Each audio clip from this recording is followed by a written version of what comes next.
Hello students, myself Rahul Mishra and today we will discuss the next topic of chemical kinetics and it is zero order reaction. So what is zero order reaction? तो zero order reaction क्या है आज हम लोग ये discuss करेंगे. So listen, those reaction whose rate of reaction is independent to the concentration of reactant. It means ऐसी reactions जिनका जो रेट ऑफ रिएक्शन है वो रिएक्टेंट की कंसंट्रेशन पर डिपेंड नहीं करता. It means we can say the order of this reaction will be 0 plus 0. It means 0. इसका मतलब यहां जो रेट ऑफ रिएक्शन है वो इस एग्जांपल में H2 plus Cl2 gives out 2HCl में जो रेट ऑफ रिएक्शन है या स्पीड ऑफ रिएक्शन है वो रिएक्टेंट H2 और Cl2 की कंसंट्रेशन पर डिपेंड नहीं कर रहा है. इट मीन्स द रेट और speed of reaction does not depend upon the concentration of H2 and Cl2. It means जो रेट या स्पीड ऑफ रिएक्शन है वो H2 और Cl2 की कंसंट्रेशन पर डिपेंड नहीं कर रहा है क्योंकि इसकी पावर क्या है, जीरो है. पावर जीरो होने का मतलब है रेट हमारा उस चीज पर डिपेंड नहीं करेगा जिसकी पावर क्या होगी, जीरो होगी. और we can say in another words the rate of reaction is independent to the concentration of H2 and Cl2. It means हम चाहे H2 और Cl2 की कितनी भी कंसंट्रेशन बढ़ाएं या घटाएं तो जो रेट ऑफ रिएक्शन है वो हमेशा सेम रहेगा. वो किसके इंडिपेंडेंट है, H2 और Cl2 की कंसंट्रेशन के इंडिपेंडेंट है या उस पर डिपेंड नहीं कर रहा है. So listen, so the order of this reaction will be 0 plus 0 because we all know that order of reaction is the sum of the powers raised on the concentration term involved in rate expression. It means order हमें पता है क्या होता है. जो rate expression होता है जिसमें रेट ऑफ रिएक्शन को लिखा जाता है उस रेट एक्सप्रेशन में जो कंसंट्रेशन टर्म्स होते हैं उन पर जो पावर्स लगी होती हैं उनको अगर ऐड कर दें तो ऑर्डर निकल आता है. So the order of this reaction will be 0 plus 0. It means 0. So this reaction is zero order reaction. So listen, this reaction occurs in the presence of sunlight and H nu is sunlight energy. जो H nu है वो sunlight energy है और ये reaction ऐसी reaction है जिसमें इस रिएक्शन की स्पीड या रेट H2 और Cl2 की कंसंट्रेशन पर डिपेंड नहीं कर रहा है क्योंकि H2 और Cl2 की कंसंट्रेशन की जो पावर है वो क्या है, यहाँ पर जीरो है, जिससे कि ऑर्डर भी हमारा क्या आ जाएगा, जीरो आएगा. So this reaction is an example of zero order reaction. इसलिए ये रिएक्शन किसका एग्जाम्पल है, जीरो ऑर्डर रिएक्शन का.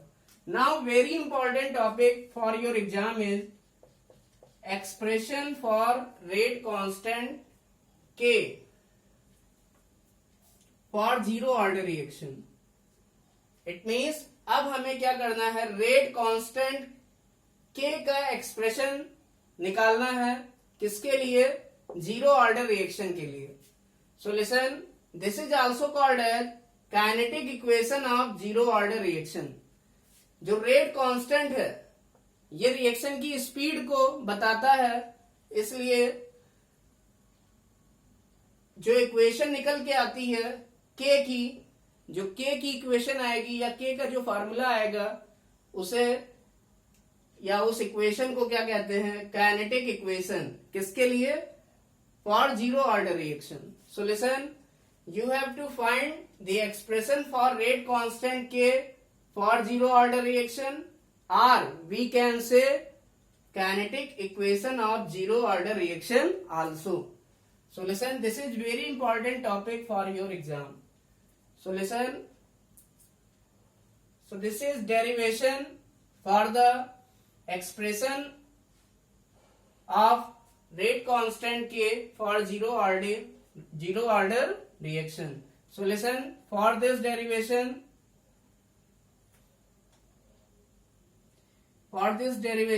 we consider a zero order reaction. Capital A goes to product. It means इस डेरिवेशन को करने के लिए हम लोग सबसे पहले एक जीरो ऑर्डर रिएक्शन कंसीडर करते हैं. Capital A goes to product, जिसमें क्या होता है, कैपिटल A रिएक्टेंट ये चेंज होता है प्रोडक्ट में. Now initial concentration at time t, इसका मतलब जो रिएक्टेंट A की इनिशियल कंसंट्रेशन है या प्रारंभिक कंसंट्रेशन या प्रारंभिक सांद्रता जिसको कहते हैं, ये initial concentration at time t equal to zero. Time t equal to zero means बिल्कुल स्टार्टिंग में. तो स्टार्टिंग में जो रिएक्टेंट A की कंसंट्रेशन है वो हमने मान लिया small a mole per litre है. कंसंट्रेशन ये किसमें लिया है हमने, इन मोल per litre. And listen, concentration of reactant A at time t, जो कंसंट्रेशन है किसकी, रिएक्टेंट A की टाइम t पर, वो कितनी हो गई, A माइनस एक्स. हमने ये माना कि जो रिएक्टेंट A है उसके x मोल क्या हो गए, प्रोडक्ट में चेंज हो गए. इट मीन्स अगर रिएक्टेंट A के x मोल क्या हो जाएंगे, प्रोडक्ट में चेंज हो जाएंगे, तो इसकी कंसंट्रेशन हो जाएगी A माइनस एक्स. इसकी जो कंसंट्रेशन होगी रिएक्टेंट A की आफ्टर टाइम t, ये कितनी हो जाएगी, A माइनस एक्स. और प्रोडक्ट की स्टार्टिंग में कंसंट्रेशन होगी जीरो, क्योंकि इनिशियली कुछ भी प्रोडक्ट हमारा नहीं बना होगा, क्योंकि इनिशियली हमारे पास केवल क्या है, रिएक्टेंट है, और रिएक्टेंट बिल्कुल भी प्रोडक्ट में चेंज नहीं हुआ है. It means the initial concentration of product is zero. But what is the concentration of product at time T. Time T पर हमने देखा जो प्रोडक्ट की कंसंट्रेशन है वो क्या होगी, एक्स होगी, क्योंकि ए की कंसंट्रेशन में कितना डिक्रीज हुआ है, एक्स डिक्रीज हुआ है. तो जितना रिएक्टेंट टूटेगा उतना ही प्रोडक्ट बनेगा. इट मीन्स अगर ये एक्स टूट रहा है तो ये एक्स अमाउंट में बनेगा. Now we all know that the rate of reaction for zero order reaction, it is directly proportional to concentration of reactant to the power zero. जो रेट ऑफ रिएक्शन होता है जीरो ऑर्डर रिएक्शन का, वो क्या होता है, वो reactant की कंसंट्रेशन की जीरो पावर के डायरेक्टली प्रोपोर्शनल होता है. यहाँ रिएक्टेंट हमारा क्या है, capital A. So rate of reaction it is denoted by small r and it will be directly proportional to concentration of A to the power 0. This is the symbol of concentration. This is called as concentration of A, and its power 0 means concentration of A to the power 0. So listen, rate of reaction small r is directly proportional to concentration of A to the power 0. So we all know that when we remove this proportionality sign, then there will be a constant. And this constant is called as rate constant. हमें पता है rate expression में जो constant आता है k, वही क्या होता है, रेट कांस्टेंट k होता है. यही रिएक्शन की स्पीड को बताता है. So listen, a to the power 0 means what, किसी की पावर 0 की वैल्यू होती है 1. इट मीन्स जो r होगा वो किसके बराबर हो जाएगा, k के. We all know that r, what is small r, it is rate of reaction. And what is rate of reaction? It is change in concentration upon change in time. It means जो rate of reaction है वो किसके बराबर होता है, we all know that small r equal to change in concentration of reacted or product divided by change in time or time taken.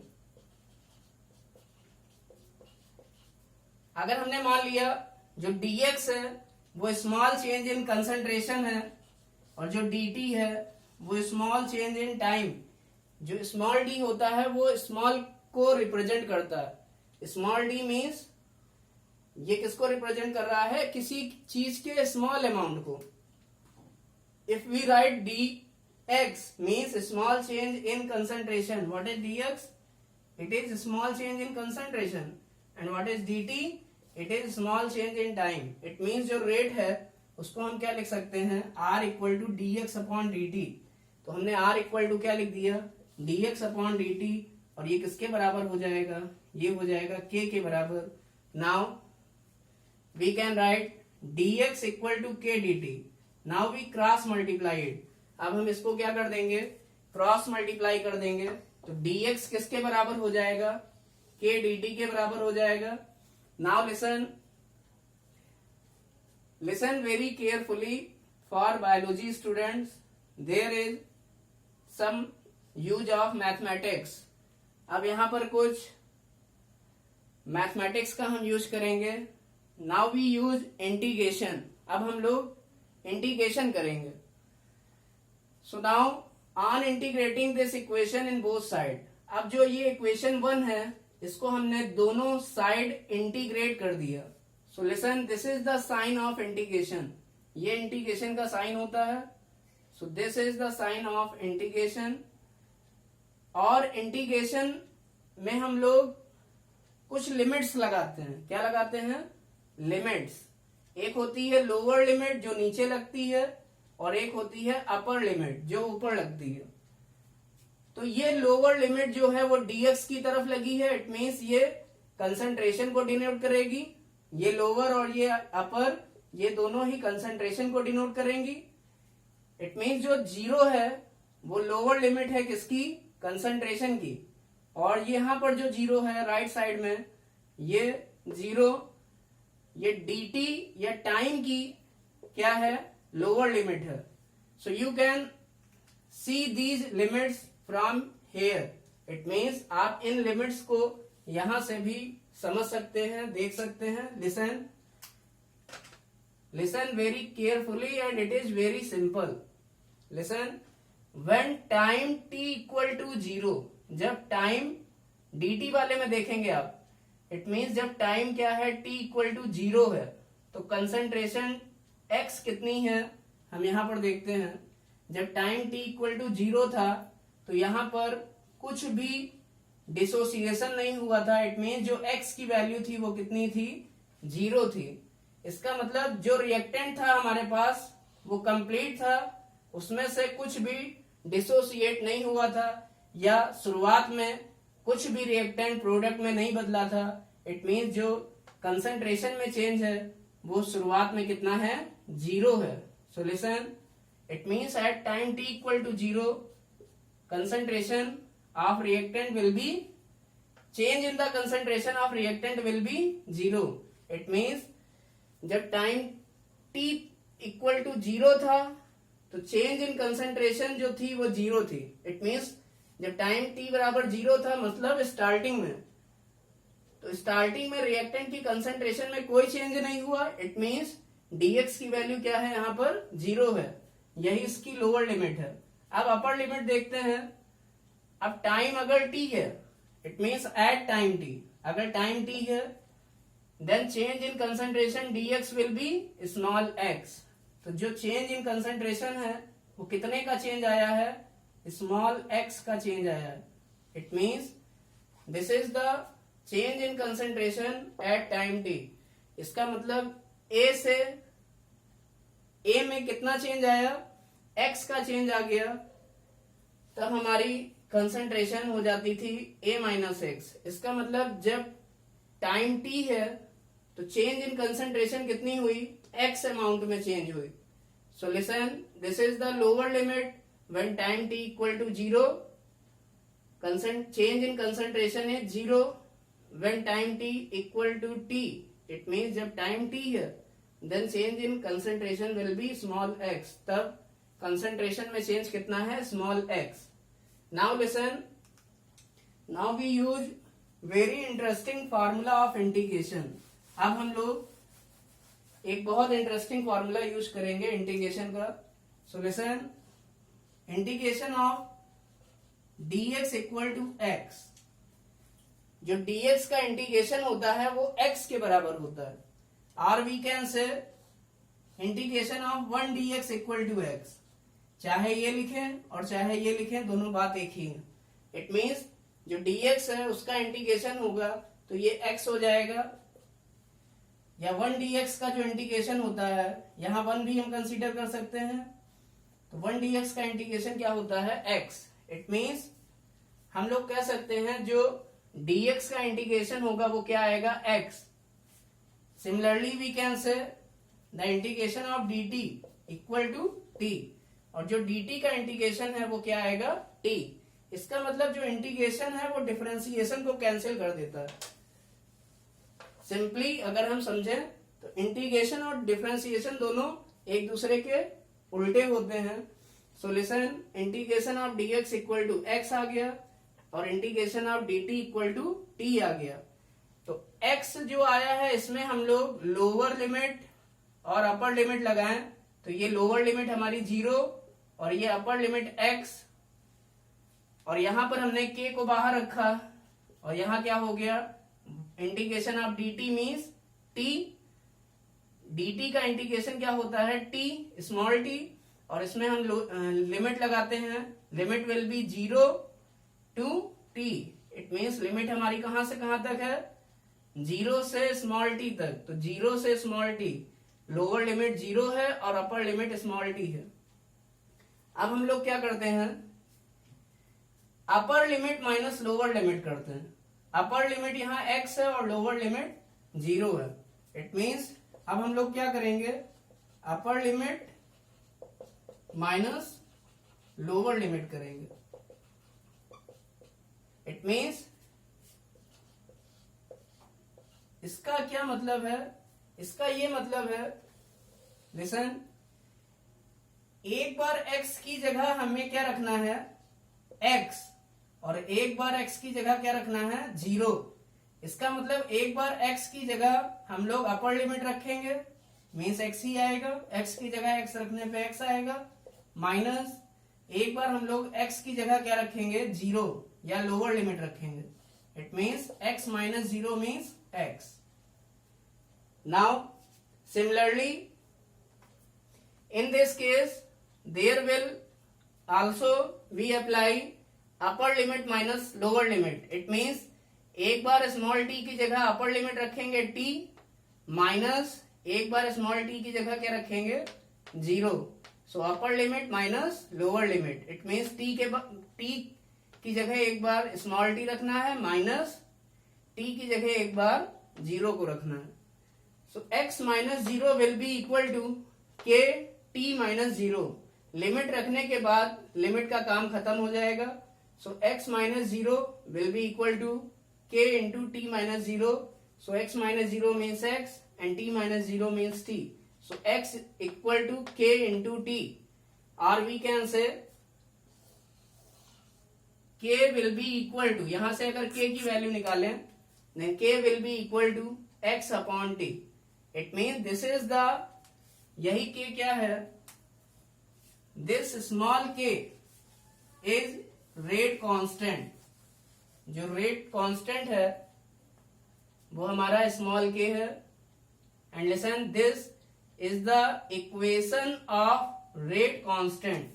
यही rate constant k की equation है, और we can say this is the expression of rate constant k for zero order reaction. या यही क्या है, this is the expression of k और rate constant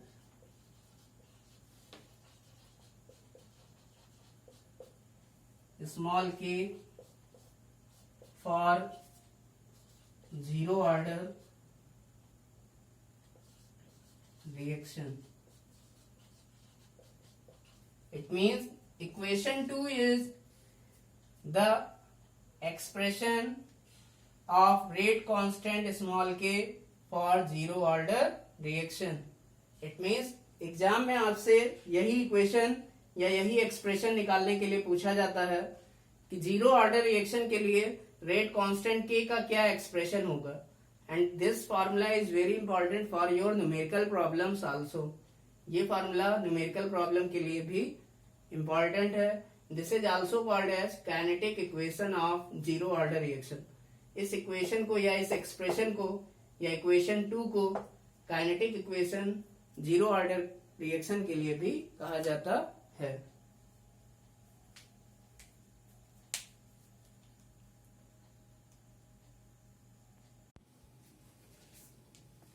Now what is half lifetime for zero order reaction?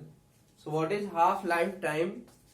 So we all know that when reactant changes into product, then the concentration of reactant decreases with time and the concentration of product increases with respect to time.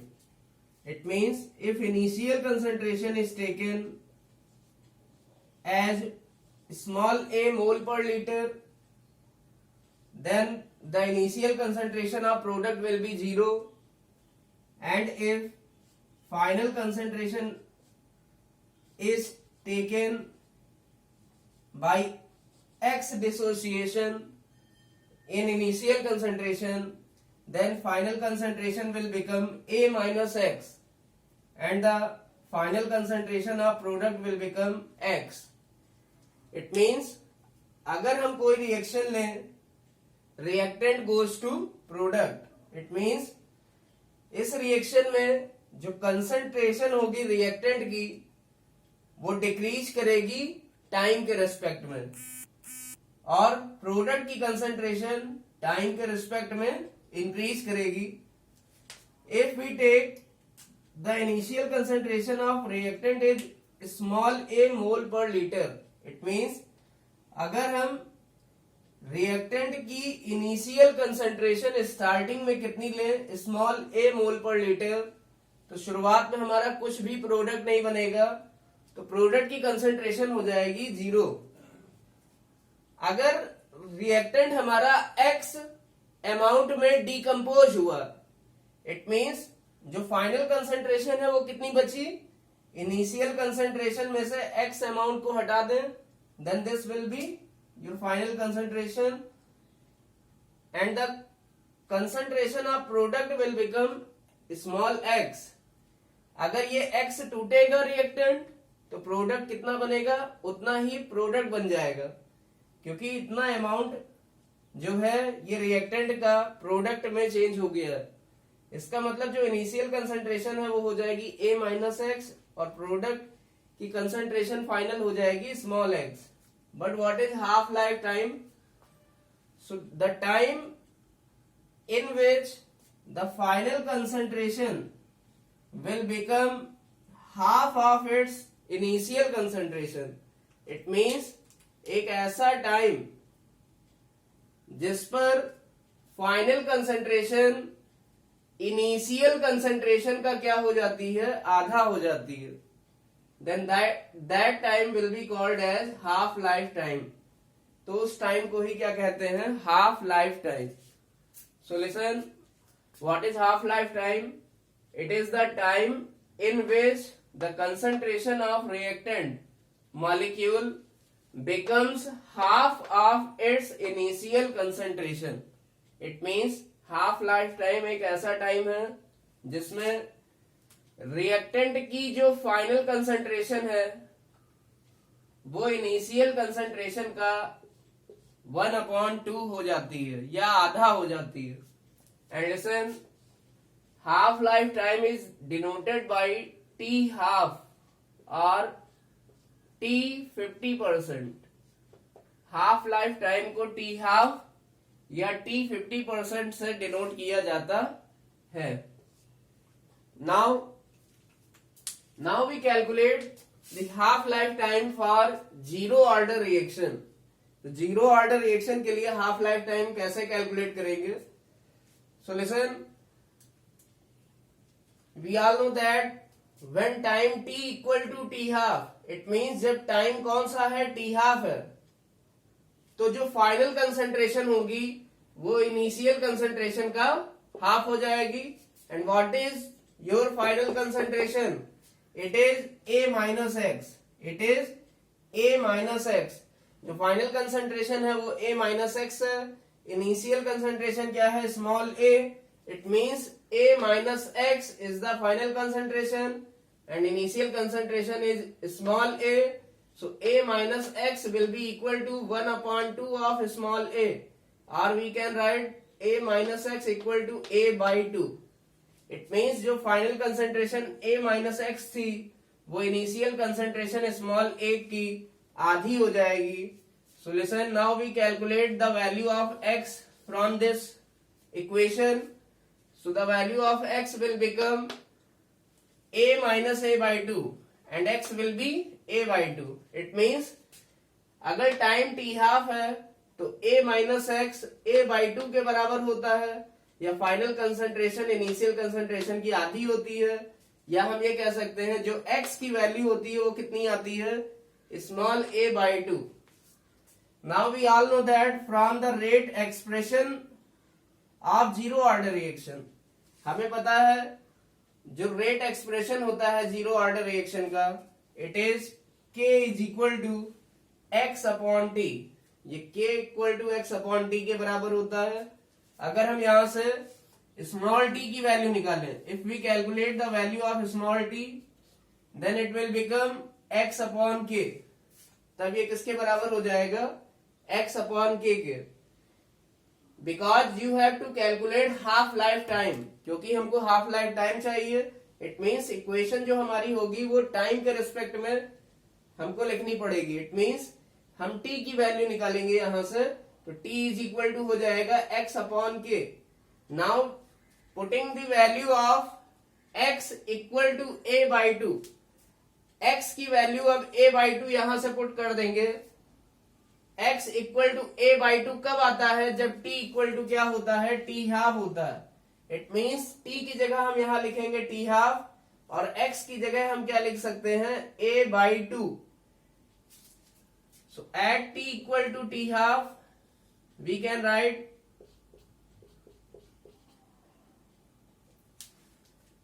The value of x will be small a by 2.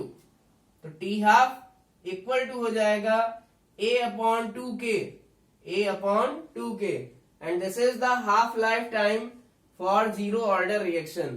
यही zero order reaction की half life time है. It means a upon 2 के time में या half life time में, इस half life time में जो रिएक्टेंट की कंसंट्रेशन होगी वो इनिशियल कंसंट्रेशन की आधी हो जाएगी. So listen, the half life time for zero order reaction, it is equal to a upon 2k, and this formula is important for your exam.